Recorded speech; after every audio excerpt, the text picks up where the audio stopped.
traditional drums from Africa. In America. My father passed in 1991, and I go back to the South to bury him. As a thing in the South, when people die, you know, your family get together and have food. My uncle pulled the lock out of the bag and said, "This is the lock that was given to him by his father, Joseph Pace, which was given to him by his father, Steve Pace, the slave in our family." All the food stopped, all the laughing stopped, and my uncle say, "Hey, this is the original ling that they've had in the family for over 100 some years, and they'll pass it along with generation to generation." Steve Pace, yeah, he was a slave. I saw the lock when I got big enough. But with my dad, the lock, after his dad, I think, he's over 100 years old. My uncle said, "Hey, okay, you're the artist in the family." The family decided I'd be the keeper of the lock. Wow. We have an icon in our family that goes back to direct descendants of enslaved people here in America. It was like an albatross, but at the same time it was like I was elated.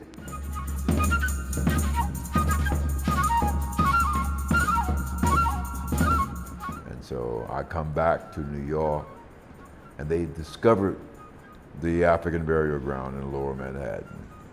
And I was just shocked, you know, because first of all, I had a lock in my possession that linked me directly to the enslaved population here in New York.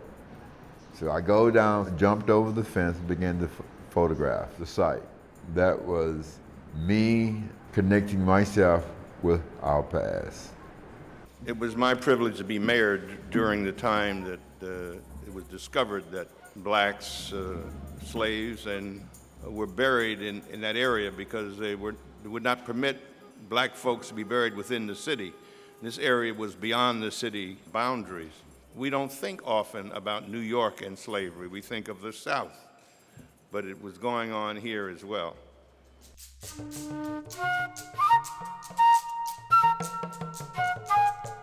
In Sankofa, you have to connect for your past in order to know where you're going for the future. And I think it's important that we not only know for ourselves, but to teach our children about our past. Our past is painful, yes. And that's one of the things that inspired me to write my book, because my daughter, who's now 16, when she was 8 years old, asked me, "Daddy, are we from slaves?" That was a provocative question for me, an 8-year-old, to drop on me. And how do you explain that to a kid without feeling shame? But it's important that she know her history. It's important to look back. And yeah, okay. Well, I told her, yes, we're from slaves, but look who we've done. We'll create great things. I began to tell her, even though we were from slaves, but there's nothing to be ashamed of.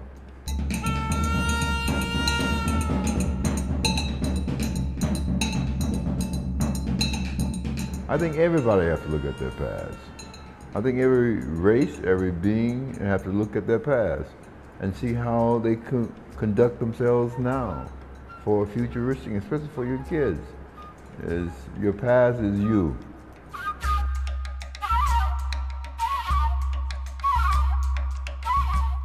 When they had a call off for an artist to build this monument, I said, well, hey, you know, I might as well throw my hat in the ring too. It's just I had this lock. And I threw my hat in the ring, you know, and I was very fortunate enough to, I think the ancestors was the ones that really said, hey, okay, now I'm gonna show you that you got the link to the lock and the key, so hey, I'm gonna give it to you to be, I have nothing to do with it. You know, I was just a pawn in the process of being awarded. At the bottom there, you see the boat. The boat represents the very early Native Americans that used to boat in this area. This area was fishing and wild game. The boat also represents the Middle Passage for African and African Americans. Also, the boat represents the immigrants that came here mostly by boat and water. On top of the boat, you see the chihuahua. Chihuahua is an antelope, and you see the antelope with the two horns. There's a male and female version of the antelope. And my inspiration to build this monument comes from the female antelope because she carries the baby. You see the two horns, the big horns. Then you see the little small two horns in the back. That's the baby. And the baby represents the next generation. And you see the beak of the antelope points towards directly to the African burial ground and points to the ground where the African were discovered.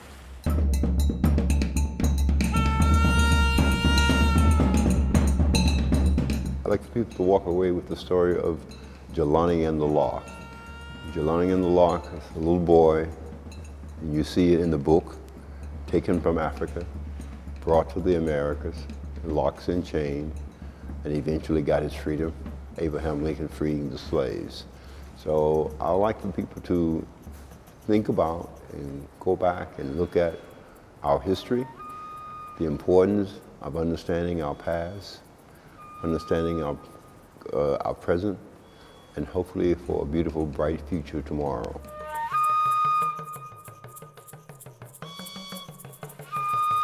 In terms of influences of the creative spirit was my mother and her quilt making, and my uncle, who also was a quilt maker, and my grandmother.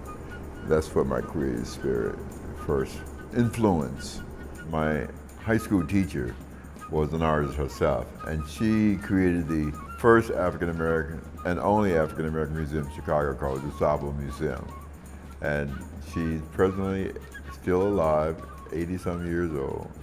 And she wore her hair in an afro. And back in that time, to have your hair natural was like an abominable sin. But what influenced me was her pride in her Africanness, and her wearing her hair and showing her work as an artist.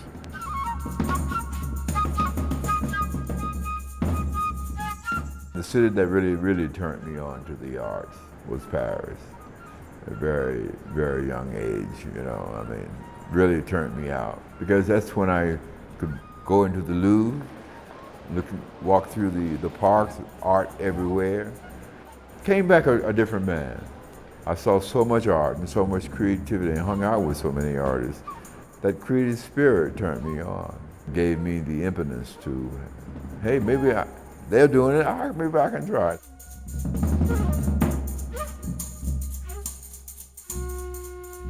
One day I was hanging out on the beach in Chicago, and this guy was sitting out there carving the Last Supper. And I asked him, could I check him out? He said, yeah. I looked at him for hours. That same day I went over to a friend of mine's house, and he had some wood carvings on his fireplace, and I began to say, hey man, I picked up a piece and said, can I carve this? He said, yeah, go ahead. And that's my first piece, man. Never looked back.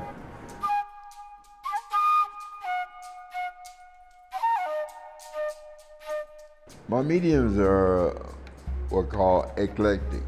All mediums that's open to me. I can go with glass, I can go with wood, metals, found objects, quilts, anything that I felt can tell a story. My work have always kind of been abstract. If I see a piano on the street and I think of an idea, I'll pick it up and take it home to my studio and reconstruct it to fit my idea of jazz. My work is to tell our story as African Americans. My father wanted me to be a minister, but I think in so many ways I'm doing it through my art. You can hear the sound of the ancestors no drums in America from Africa.